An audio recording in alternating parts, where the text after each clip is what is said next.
Abang ini kan kerja kantoran, ya, tapi kenapa masih usaha ternak entok? Ya karena apa ya, walaupun saya sudah bekerja tapi kan tetap orang untuk membutuhkan penghasilan tambahan, jadi saya memilih ternak entok ini untuk pekerjaan sampingan saya yang bisa menambah pendapatan, bisa apa ya, untuk tambah-tambah penghasilan sampingan gitu. Karena pekerjaan sampingan ini tanpa meninggalkan pekerjaan yang utama saya. Sudah berapa lama menekuni ternak entok, Bang? Ya boleh dibilang sudah puluhan tahun sih ya, tapi dulu saya itu tidak sengaja, cuma iseng-iseng saja. Jadi pada waktu itu jenis entoknya yang pertama adalah entok lokal. Pada waktu itu saya punya entok berapa ya, 5 ya, jantan 1, betina 2, kemudian bertelur dan beranak jadi mindi-mindi itu banyak. Kemudian saya jual, kok ada untungnya dikit, walaupun untungnya nggak banyak tapi senang saya waktu itu. Terus saya ternak lagi hampir jadi ratusan ya. Nah kemudian saya jual, terus ada perkembangan baru entok Rambon itu. Nah akhirnya saya kok entok Rambon kok menarik ya, warnanya bagus-bagus, kemudian nilai jualnya juga lebih tinggi. Terus akhirnya saya beralih ke entok Rambon ya, ada silver, ada kelawu, ada macam-macam itu ya. Nah kemudian seiring perjalanannya juga entok Rambon itu kan banyak yang berternak, akhirnya kan harganya juga sedikit turun, tapi saya tetap senang mengusahakan entok Rambon ini karena di samping penghasilan juga masih mendapatkan nilai uang gitu ya, tapi saya juga karena mungkin senang ya, hobi, saya tetap bertahan. Kemudian ada perkembangan menjadi entok jumbo hadir. Entok jumbo pada waktu itu heboh sekali ya, karena menarik sekali entok jumbo ini. Terus akhirnya entok Rambon ini sebagian saya kurangi, kemudian saya buat modal untuk entok jumbo, dan sampai sekarang entok jumbo saya usahakan ini. Mengapa Abang memilih ternak entok untuk usaha?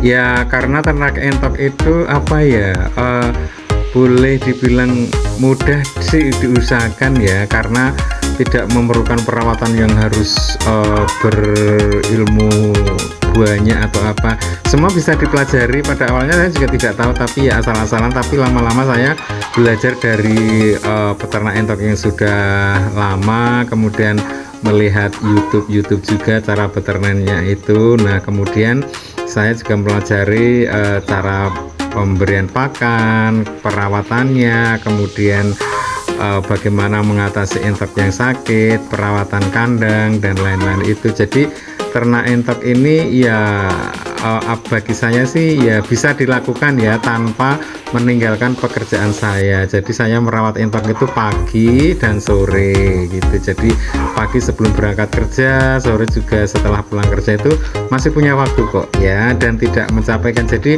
asik ya, karena setelah pulang kerja itu bisa lihat entoknya makan, entoknya sehat-sehat, itu senang, sangat menghibur gitu ya. Apa keuntungan yang sudah dirasakan dari ternak entok ini, Bang? Ya selain untung finansial begitu ya, dari hasil usaha ini kan saya jual gitu untuk beli pakan, dan sisanya itu menjadi keuntungan buat tambah bensin lah, buat bisa ditabung untuk keperluan yang lain. Dan keuntungan yang lainnya juga ini yang sangat saya rasakan, itu saya sangat terhibur ya, karena bisa sebagai hiburan ya, ketika kita sudah capek kerja, kita merasa penat atau mungkin stres gitu ya. Dengan ngerawat entok ini jadi hilang, jadi apa ya, capeknya hilang, kemudian jadi hiburan alternatif yang murah. Tidak harus pergi ke sana kemari, tapi cukup di rumah merawat kandang entok dan merawat minti-minti, mengasih makan, itu ya sangat menghibur. Itulah keuntungan saya yang saya rasakan. Kata orang ternak entok itu pakannya boros. Bagaimana Abang mensiasatinya?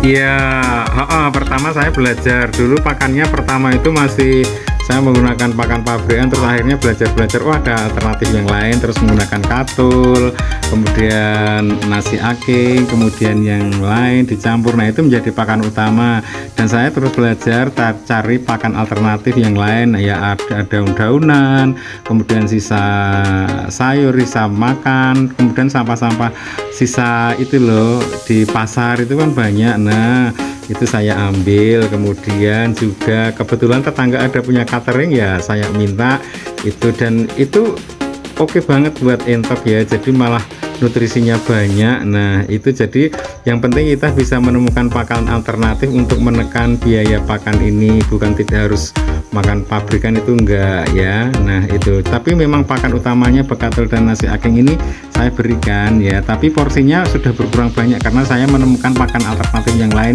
seperti daun pepaya Jepang, kemudian kangkung dan lain. Dan kebetulan ya saya kan pinggir desa, jadi banyak tanaman-tanaman itu bisa dimanfaatkan untuk pakan entok ya gitu.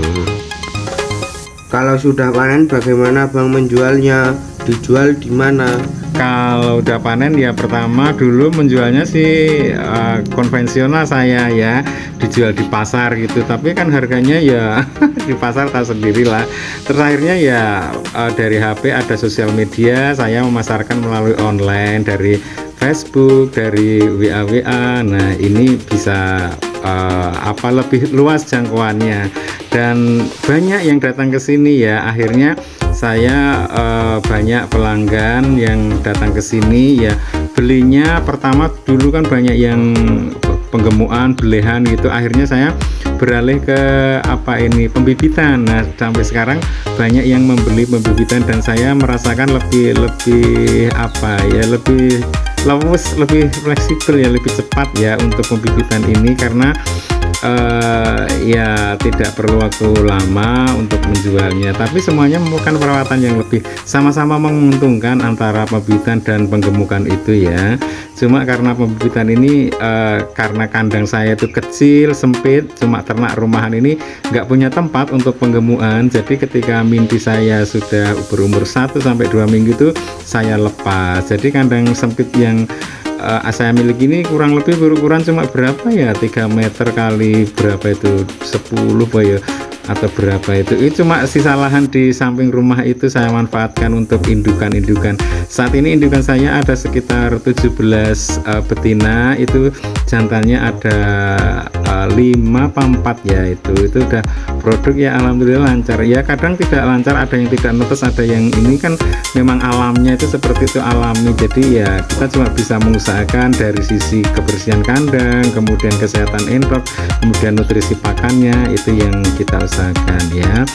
Rata-rata kalau indukan ini kan entok jumbo ya, itu antara 8-10 itu bisa menetas, itu udah bagus sekali, karena memang berbeda karakternya dengan entok lokal. Kalau entok lokal itu sampai 14 bertelur angkrem, kalau entok jumbo itu paling 10 udah berhenti terus angkrem, dan itu udah bagus sekali ya, bisa netes semuanya itu gitu mas ya.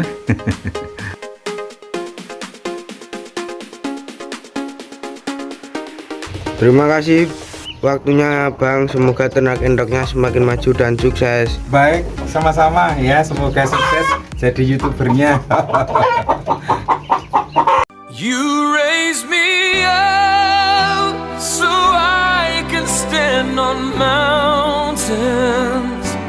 You raise me up to walk on stormy seas.